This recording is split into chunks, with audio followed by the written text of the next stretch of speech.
नमस्कार। आज हम जून 2025 की कुछ बड़ी वैश्विक घटनाओं पर नज़र डालेंगे।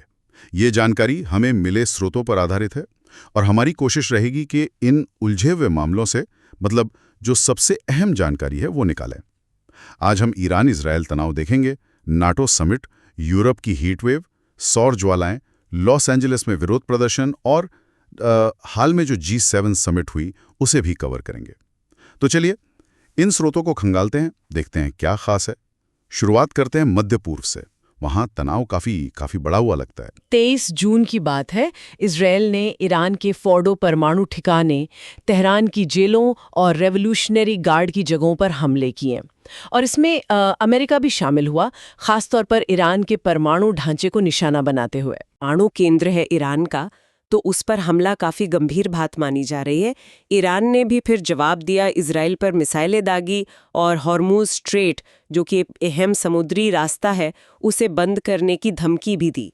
इसका असर आप देखें फौरन बाजारों पर पड़ा और दुनिया भर में जो तेल सप्लाई है उसको लेकर चिंताएं पड़ गईं।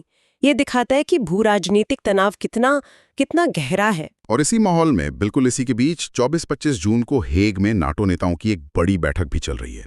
नए महासचिव मार्क रुटे भी इसमें हैं और सुनाए कि रक्षा बजट पर काफी जोर है। जीडीपी का करीब 5%। ये तो मतलब काफी बड़ी बढ़ोतरी होगी। बिल्कुल, 5% बहुत ज़्यादा है। और ईरान में जो हालिया घटनाएं हुई, खासकर जिनमें अमेरिकी भागीदारी रही, उसके बाद तो इस बैठक का महत्व और भी बढ़ गया है। सूत्र बताते हैं कि सदस्य देशों के बीच आपसी रक्षा सहयोग, मिलकर सुरक्षा को मजबूत करना, ये सब अब नेटो के लिए सबसे बड़ी प्राथमिकता बन गया है। ये 5% का लक्ष्य शायद उसी तरफ इशारा है। अच्छा, तो एक तरफ ये सारी जियोपॉलिटिकल टेंशन्स, दूसरी तरफ मौसम की मार यूरोप में। 17 जून से सुन रहे हैं कि फ्रांस, जर्मनी, यूके, इन सब जगह भयंकर गर्मी पड़ रही है। तापमान 40 डिग्री सेल्सियस के पास। ये तो वाकई बहुत ज्यादा है। हाँ, और इसके नतीजे भी सामने आ रहे हैं। फ्रांस में जैसे परमाणु बिजली घरों के उत्पादन पर असर पड़ा, क्योंकि नदियों का पानी इतना गर्म हो गया कि कूलिंग में दिक्कत आई। यूके में तो गर्मी के सारे रिकॉर्ड टूट गए। लोगों के लिए हेल्थ एडवाइजरी जारी करनी पड़ी और ट्रेनें वगैरह भी ठीक से नहीं चल पा रही थी। ये दिखाता है कि क्लाइमेट चेंज के असर अब सिर्फ किताबी बातें नहीं रहीं, असल जिंदगी पर भारी पड़ रही हैं। सैकड़ों मौतों की आशंका भी है, जो कि दुखद है। और धरती पर ही नहीं, अंतरिक्ष में भी हलचल थी। 19 जून को एक बहुत शक्तिशाली X1.9 क्लास की सौर ज्वाला निकली। कुछ ही दिनों में ये दूसरी बड़ी घटना थी। जी, और इसका असर यहाँ जमीन पर महसूस हुआ। अमेरिका में जीपीएस सिस्टम और कम्युनिकेशन में दिक्कतें आईं। हालांकि ये समझना जरूरी है कि ये ज्वालाएं इंसानों के लिए सीधे तौर पर शारीरिक रूप से खतरनाक नहीं है। पर हाँ, एक बात जो ये स्रोत साफ तौर पर उभारते हैं वो ये कि हम अपनी टेक्नोलॉजी पर कितने ज्यादा निर्भर हो गए हैं और ये सिस्टम कितने नाजुक हो सकते हैं। सही बात है। अब जरा अमेरिका के अंदर देखें। लॉस एंजलिस में 6 जून से बड़े पैमाने पर विरोध प्रदर्शन हो रहे हैं।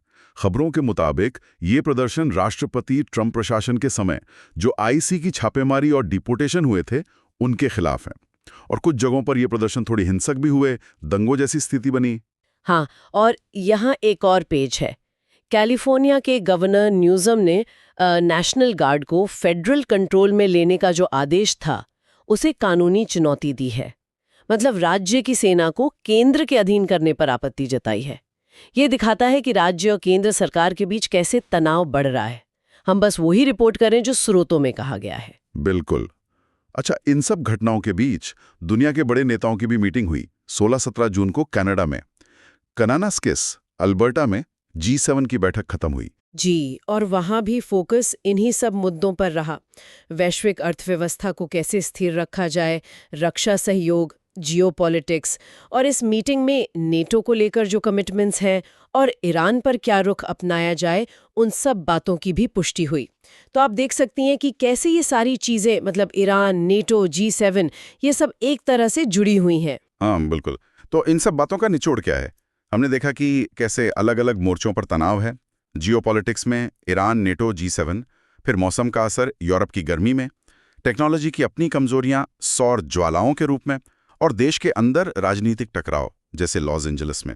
ये सब कहीं ना कहीं एक दूसरे से जुड़ा हुआ लगता है ना? बिल्कुल सही।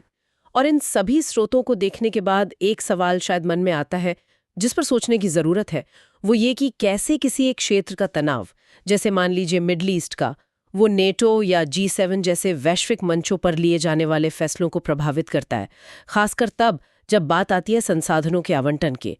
पैसा कहाँ लगे, रक्षा बजट बढ़ाने में या फिर जलवायु परिवर्तन से निपटने की तैयारी में। ये संतुलन साधना शायद आज की सबसे बड़ी चुनौतियों में से एक है। इस पर विचार किया जा सकता है।